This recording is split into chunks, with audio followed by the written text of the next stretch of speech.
Good afternoon, Sarah Jane. Yes, ma'am. Good afternoon too. Okay, Sarah Jane, can you tell me about yourself? My name is Sergeant Ybanez. I am 37 years old. I am married and I have three children. Okay, I have a few questions for you to answer, so let's start. Yes, ma'am. Why do you want to work as a maid? I want to work as a maid because I know all the household chores as a ma'am, and also I want to support my family and my kids Why you choose Malaysia when there is a lot of other country? because Malaysia is much nearer to my country, ma'am. How are you qualified for this job? I am qualified as a housemaid because I know I am a competent and I'm very effective in all the houseworks, ma'am. May I know what your educational level is? I am a third year college undergraduate, ma'am. What is your recent working experience? I was a warp checker. Have you worked abroad before?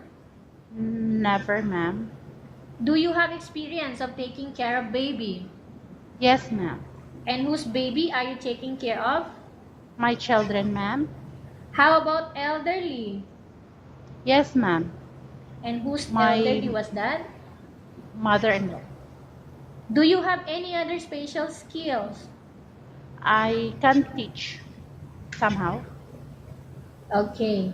Are you willing to learn new skills? Of course, ma'am. Are you willing to work with a family where the mother-in-law or any relatives stay together? Yes, ma'am. Currently, are you still working now? No, ma'am. Do you know how to cook? Yes, ma'am. What sort of food can you cook? A simple dish like Filipino dishes, ma'am. Okay, how about other dishes like Chinese food, I am European, willing to learn, ma'am. Indian food, and Malay food? I am willing to learn Are how to you cook. aware that you will have to do washing, cleaning, ironing, and cooking? Yes, ma'am. From all the house chores like washing, cleaning, ironing, and cooking, which do you like Yes, most? I love gardening and also cleaning, ma'am. If ever you were selected to work in Malaysia, who will take care of your kids?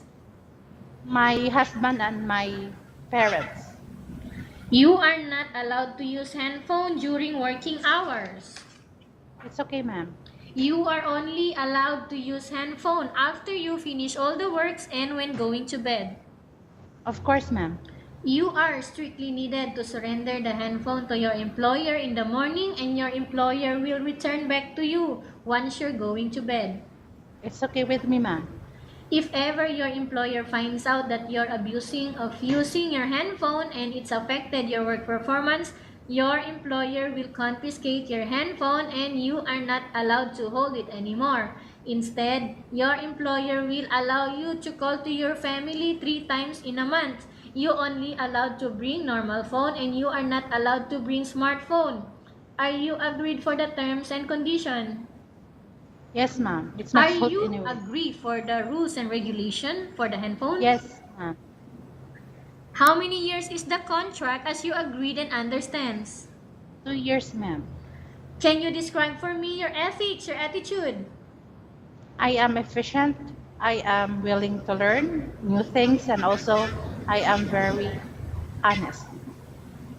How can you assure to us that you will work hard in Malaysia?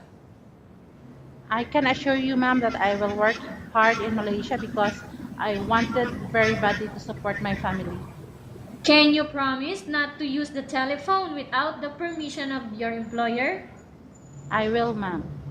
Can you promise not to put on makeup but to dress properly while work? Yes, ma'am. Can you promise not to invite friends and relatives without the consent of your employer? Yes, ma'am. Can you promise not to ask for advance salary from your employer under any circumstances? I will, ma'am. Do you really understand of the rules and regulation of the agency? Yes, ma'am. Do you pay any placement fee for you to come to Malaysia to work as a maid? No, ma'am. Do you have any history of sickness, breast cancer, or any other illness? None, ma'am. Do you suffer from any skin diseases, allergy, or physical defect? No, ma'am. Have you suffered from any serious illness? No. Do you smoke? Of course, no, ma'am. Have you undergone any operation? Yes, my cesarean section, What year? 2013. That was 3 years ago. Okay. Are you medically fit? Yes, ma'am. Are you in any medication? No, ma'am. Are you allergic with any food? No. Are you preferred to work for the employer of any race? Yes, ma'am. Are you preferred to eat the type of food taken by your employer? Yes, ma'am. Are you afraid of being left alone in the house? No. Are you afraid of dogs or other pets? No, ma'am. Can you promise to work according to instruction from your employer? I will, ma'am. Do you have any immediate family working in Malaysia? None, ma'am. Okay. We have finished our question section. Let's go to case study. Po. And I want you to answer me truthfully, okay, Sarah Jane? Oh, yes, ma'am. Okay, upon arrival in Malaysia within 6 months only, if ever any of your family members passed away, what will you do? For 6 months, Yes. I should.